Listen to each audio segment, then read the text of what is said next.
Hello বন্ধুরা, চলো একেবারে তেল কম মশলা কম দিয়ে তোমার সাথে একটা রেসিপি শেয়ার করি। এটা কিন্তু রবিবারের ভিডিও ছিল, দিতে একটু দেরি হয়ে গেল। সন্ধেবেলায় চা পরোটা খেয়ে চলে এসেছিলাম একেবারে রান্নাঘরে। 250-এর মতন খাসির মাংস ছিল। সেটার মধ্যে দেখো, জিরে গুঁড়ো, হলুদ গুঁড়ো, লঙ্কা গুঁড়ো, সামান্য সর্ষের তেল, আর সামান্য দুটি চিনি, আর তোমার কাশ্মীরি লঙ্কা গুঁড়ো, আর সামান্য টক দই দিয়ে আমি একটু সামান্য তেল দিয়ে আমি কিন্তু এটা মেখে রেখেছিলাম 5-10 মিনিটের মতো। আমি কুকারে করবো যেহেতু রেসিপিটা, দেখো কুকারে প্রায় তোমার 4-5টা খণ্ড আলু দিয়েছিলাম, আর সামান্য 2 রসুন কি 3 রসুন তেল দিয়েছিলাম।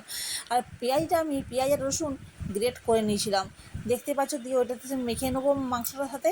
আর 2টো পেঁয়াজ কুচানো ছিল, সেটা আমি তেলে দিয়ে দিলাম। একেবারে সামান্য তেল দিয়ে রান্নাটা হচ্ছে দেখো, আর সামান্য মশলাও, কিন্তু সেরকম মশলাও দিইনি, দেখতেই পেলে। আর তারপরে দেখো কুকারে কিন্তু আমি মাংসটা দিয়ে দেবো, ওটা নাড়াচাড়া করবো ঢাকা দিয়ে দিয়ে দেবে, কী সুন্দর তেল বেরিয়ে আসবে। এইভাবে বন্ধুরা একবার রান্না করে দেখো, অবশ্যই ভালো লাগবে। দেখবে তেল বেশি দিলে কি রান্না ভালো হয় না, মশলা বেশি দিলেই রান্না ভালো হয়। অল্প জিনিসও কিন্তু ভালো রান্না হয় না, কিন্তু যদি সময় করে হাতে রেখে কাজটা করতে হবে। তোমাকে আস্তে আস্তে ঢাকা দিয়ে দেখো, টমেটো দিয়ে দিলাম 4 খণ্ড করে, একটা গোটা টমেটো। দেখো এখনই কালারটা কত সুন্দর এসেছে।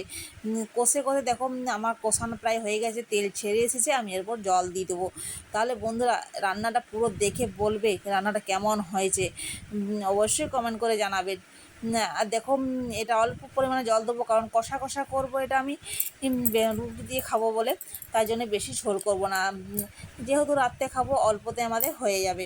আর এদিকে আমার দেখো মাংসটা প্রায় 2 সিটি দিয়ে দিলাম, দিয়ে আমি ঢাকা দিয়ে রেখে দিয়েছিলাম। ওয়াও, এত সুন্দর কালার এসেছে, আর তেমনি হয়েছে টেস্ট। দেখো দারুণ খেতে হয়েছে, কিন্তু সত্যি বলছি বন্ধুরা, আমি করেছি বলি বলবো না, কিন্তু সত্যি এইভাবে বানিয়ে দেখো। একটু কুকারটা ধুয়ে জলটা দিয়েছিলাম বলে একটু ফুটতে দিলাম, এটা কিন্তু খাওয়ার সময় ঠিক বসে যাবে। দিয়ে এটা হতে রইলো, এদিকে আমি আটাটা মেখে নেবো, কারণ রুটি করব বলে। বেশি রুটি করবো না, 3 জনকার হয়তো 6 পিস কি 7 পিস রুটি হবে আমার। এটা এই আটাতে আমার হয়ে যাবে। এখানে বলে এত অল্প আটা, হ্যাঁ আমাদের 3 জনের এটাই আমাদের অনেকটা। 2-3টে করে রুটি খাই, তা বেশি কি আর খায় না গো। এক হাতে আমি ক্যামেরাম্যান, আর এক হাতে রুটি করছি, তাই জন্য একটু রুটিগুলো লেগে লেগে যাচ্ছে, মুড়ি লেগে যাচ্ছে, তাই জন্য কোনো ব্যাপার না, আমরা নিজেরাই ঘরে খাবো। দেখো রুটি আমার করা প্রায় কমপ্লিট হয়ে গেছে। এরপর ছেলের তো বুঝতেই পারছো, বাচ্চা ছেলের খিদে পেয়ে যায় একটু ভালো কিছু বাড়িতে হলে। এদিকে এদিকে গ্যাস ট্যাস সব পরিষ্কার করে নিয়েছি, রুটি করলাম, তাওয়াও মেজে নিলাম। দিয়ে ছেলে তো অস্থির হয়ে গেছে, ছেলেকে খাবার সাজিয়ে দিলাম। তাহলে বন্ধুরা ততক্ষণ আমিও খেতে থাকি, তোমরা ভিডিওটা দেখতে থাকো। আজকের মতন এই ভিডিও থেকে বিদায় নিলাম।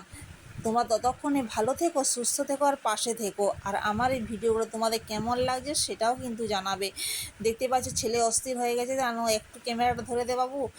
তার জন্য দেখো এটুকু শেয়ার করলাম। তাহলে আজকের মতন টাটা, বাই বাই।